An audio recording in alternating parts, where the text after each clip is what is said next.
The Montessori Method by Anthony Gonzalez. The creator and founder of the Montessori Method was Maria Montessori. She began her work in psychiatric medicine and got interested in educational theory. Montessori began working with children who had intellectual and developmental disabilities. At this time, these children were considered unable to learn.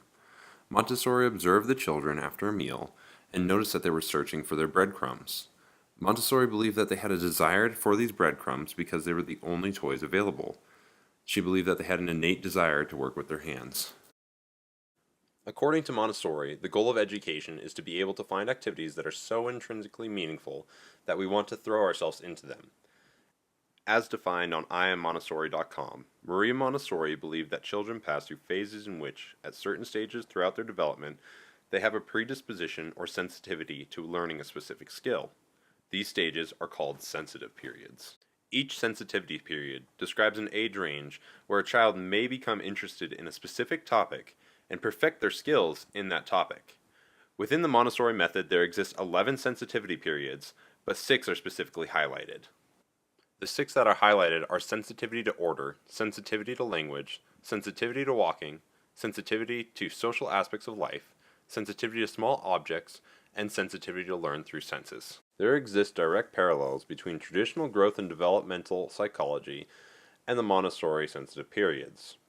There are 4 stages in Piaget's stages of development. These 4 stages are the sensory motor stage, pre-operational stage, concrete operational stage, and formal operational stage. Both the sensory motor stage and pre-operational stage coincide with multiple of Montessori's sensitivity period ideologies. During the sensory motor stage, the infant explores the world through direct sensory and motor contact, so with his hands and with his mouth. The sensory motor stage spans from age 0 to age 2. During these years, in the Montessori view, the child has already entered their sensitivity periods for order, language, small objects, learning through the senses, and walking. The sensitivity to learning through the senses is similar to Piaget's sensory motor stage. As stated by Montessori, from the moment of birth, your baby receives impressions of the world around him through his 5 senses. First, the senses of sight and hearing are active, and then gradually as movement develops, the sense of touch plays a role, followed by a sense of taste as he is able to put things in his mouth. In both realms of thought, the child desires to explore and understand the world through touch and sensation. Feldman states that during the pre-operational stage, children's use of symbolic thinking grows, mental reasoning emerges, and the use of concepts increases. The pre-operational stage lasts from age 2 to age 6. Similarly, during these ages, the important sensitive periods include sensitivity to letters, shapes, and sounds, music, reading, writing, and the social aspects of life. These sensitive periods begin to arise at the age of either 2 or 2.5 and continue on past 7 years old. We can see within both developmental schools of thought, we see the children developing correlations between words and their surroundings and lower level conceptual thought processes. The theory of multiple intelligences. Armstrong states that the theory of multiple intelligences was developed in 1983 by Dr. Howard Gardner, professor of education at Harvard University. It suggests that the traditional notion of intelligence, based on IQ testing, is far too limited. Gardner instead believed that each individual's intellect is composed of his 8 multiple intelligences. These multiple intelligences were linguistic, logical mathematical, spatial, bodily kinesthetic, musical, interpersonal, intrapersonal, and naturalist intelligences. There exists a direct correlation between the Montessori classroom and this theory. Montessori viewed education from a holistic approach, which highlighted an emphasis on both classroom-based information and practical information. Montessori's similarly focused on each child understanding all aspects of life rather than those that just pertain to the classroom. To gain a better understanding of the Montessori method and how it can be utilized in a classroom, I interviewed Emily Keeney, a local Montessori teacher. Okay. Hi, my name is Emily Keeney. I am a Montessori Children's House assistant.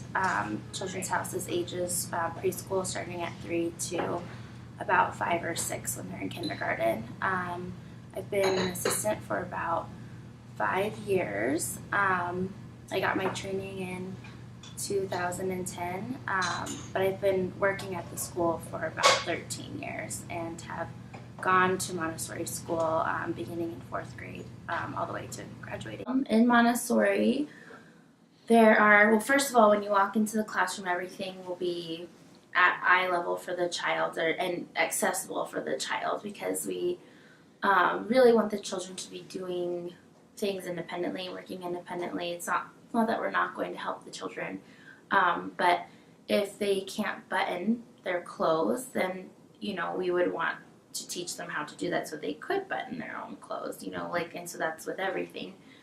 So everything is at eye level and accessible to the children at their, where they can reach it. And then there's 5. It's laid out in 5 areas.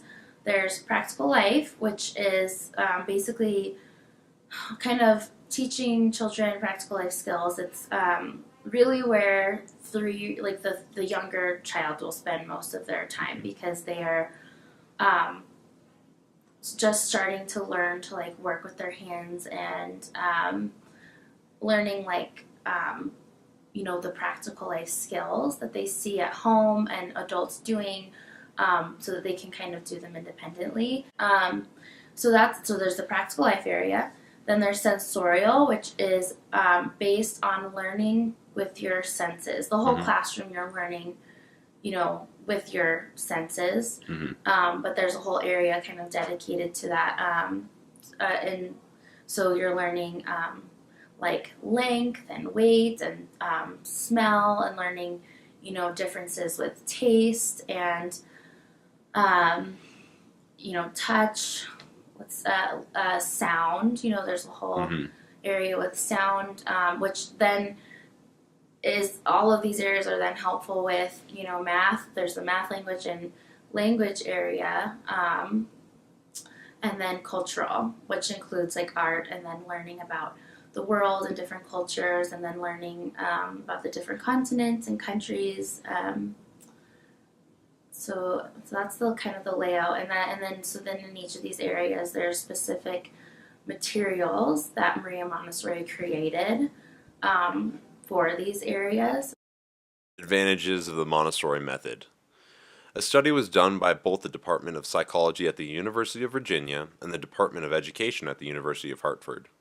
The study was conducted using a lottery system to place 3 sets of 70 preschool students of varying socioeconomic status to be placed in a Montessori school, a public school, and a private school. The study tested the students on 4 occasions throughout the 3 years.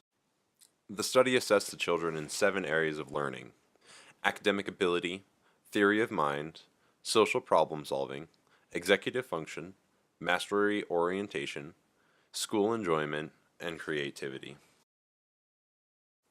One of the main researchers, Angeline Lillard, states that Montessori education elevated all children's performances on several measures and made the performance of groups that typically do less well more equal.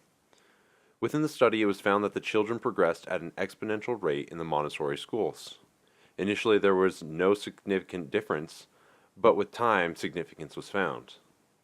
In 3 of the tests, the studies indicated specific differences between the development of the students. There existed a statistically significant p-value, less than 0.05, in the academic achievement tests, theory of mind tests, and the school enjoyment test. One of the unexpected outcomes of the study was that Lillard observed that not only was the teaching more effective, but Montessori schools reduced the separation of children based on socioeconomic classes. Lillard states that, furthermore, Montessori education made substantial headway in reducing the income gap in achievement across the preschool years, whereas lower income children were performing a full standard deviation lower than higher income children. By the end of preschool, the difference in income groups in Montessori was just 1/3 of a standard deviation. Yes, I think I'm biased because I'm a Montessori teacher, so I think there's a lot of advantages. The material, Maria Montessori spent a lot of time, she was a scientist, so she spent a lot of time studying children and what they needed developmentally at each stage of life beginning at birth.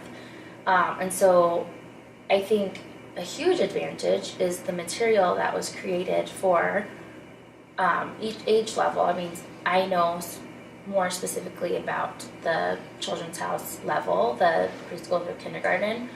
I also think that having mixed age levels is a huge advantage. Having three year olds to about 5 or 6 year olds all working together in a class is pretty awesome. There's a lot of advantages to that, because it's not just about the teachers teaching the children, it's about them teaching things to each other and then working together.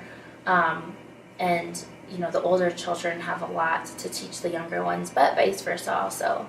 Like, it's really good for older children to learn how to care for children that are younger and smaller, and need help. Because it kind of carries on into the world, like learning how to help each other and be a good friend, and having positive social interactions. I thought about this before, and I think the biggest disadvantage is, for the child is, and this goes for a child in any environment, doesn't matter if they're in a traditional school or play-based program, a Waldorf program, or a Montessori program. If the child is not able to grasp it, if they're not able to love learning, and if there's this huge hindrance in their development, or if there's these red flags going off all the time, if they're just not doing well, or there's something going on, I think the biggest disadvantage is if the teachers and the parents, because they should be working as a team, don't do anything about it. In conclusion, we can see that every style of schooling has its own disadvantages and advantages, but it is up to the student, the teacher, and the parent to guide education and development. As a whole, Montessori believed in a child-centered education. The needs of the student are primary to the needs of the parent or educator. With these thoughts in mind, the Montessori method appears to provide a more naturalistic and holistic environment for growth and development, as well as education.